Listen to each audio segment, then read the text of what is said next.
All right, IM1 classes. Today we're continuing our conversations about the different triangle congruence theorems and postulates. So if you remember last time, we talked about what makes triangles congruent. So triangles have 6 parts, 3 sides, 3 angles. If 2 triangles are congruent, that means all 6 parts in one triangle are the same as all 6 parts in the other. All right.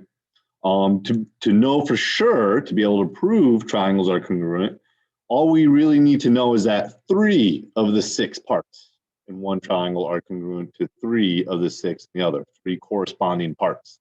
Those 3 parts have to be in a specific order. So last time we learned about side, side, side, meaning if you know all 3 sides of one triangle are the same as the matching 3 sides of another triangle, then those triangles are congruent. Everything is congruent about them.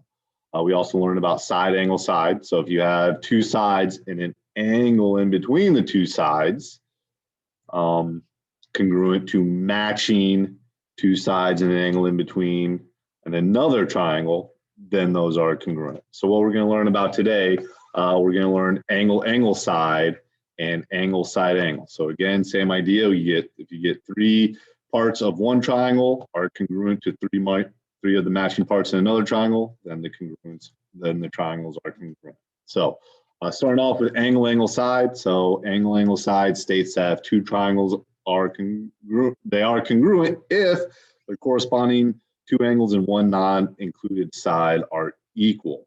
All right. So it needs to be matching. They need to be corresponding. So we have here listed out angle A is congruent to angle X.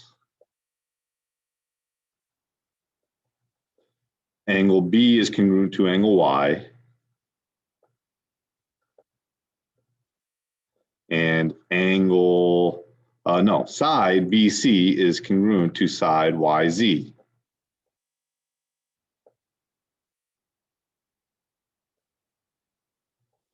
So we have, if you look at it, how it's listed carefully. So we have an angle, and then the side. So the side is outside the 2 angles, it's not in between them. All right. The in between side would be this one down here, and that would give you the angle, side, angle that we're going to talk about next. But when the side is outside, it's not in between the 2 angles, it's angle, angle, side.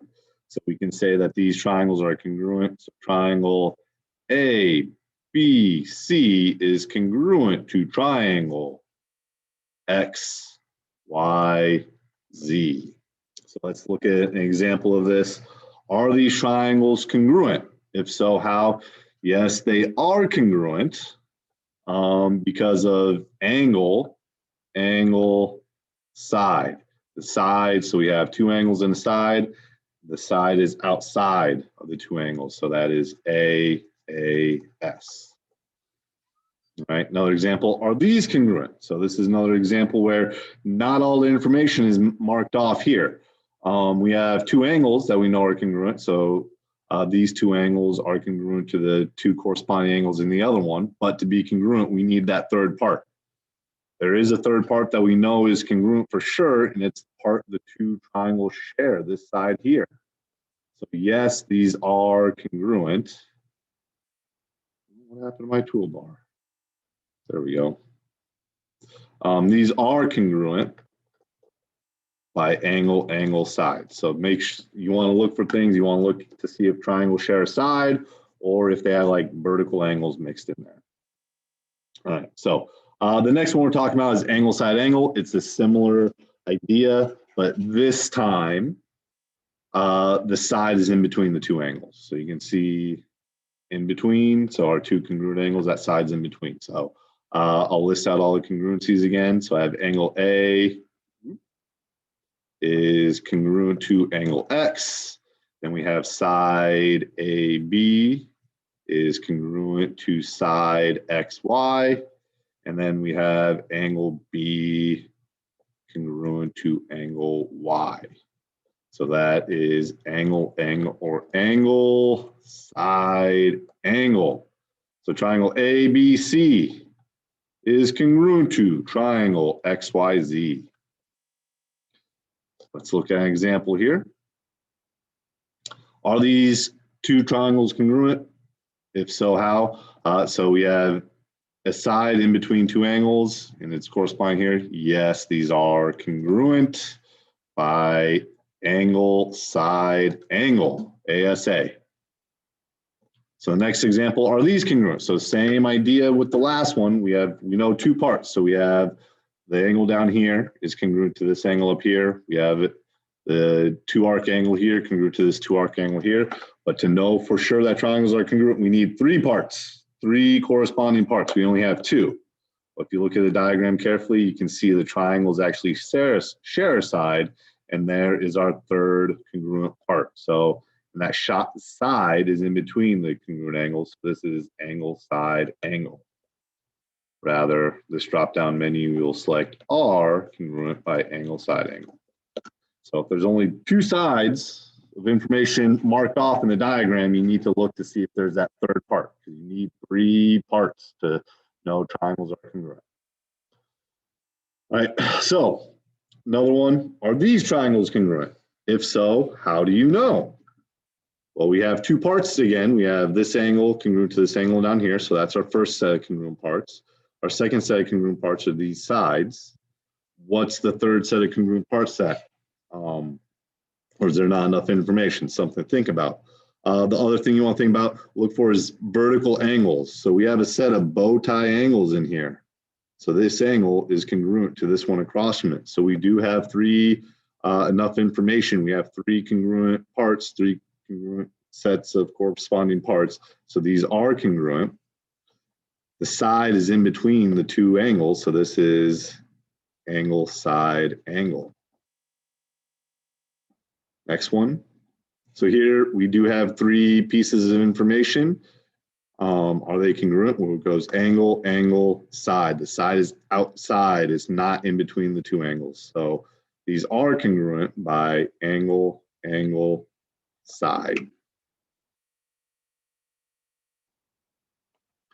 So next, state what additional information is required in order to know the triangles are congruent for the following reasons given. So we have two bits of information, or two congruent parts given to us. We have T is congruent to Y and angle S is congruent to X.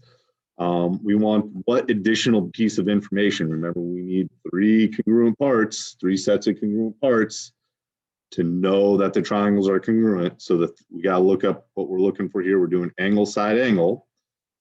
So we have the two angles, we need the side in between them. So that is this side in here. So that would be segment TS needs to be congruent to segment YX. All right. This one. So again, you want to look for, we're doing angle, side, angle again, but we only have one angle given to us that's congruent. So you need to be able to recognize the bow tie angles here.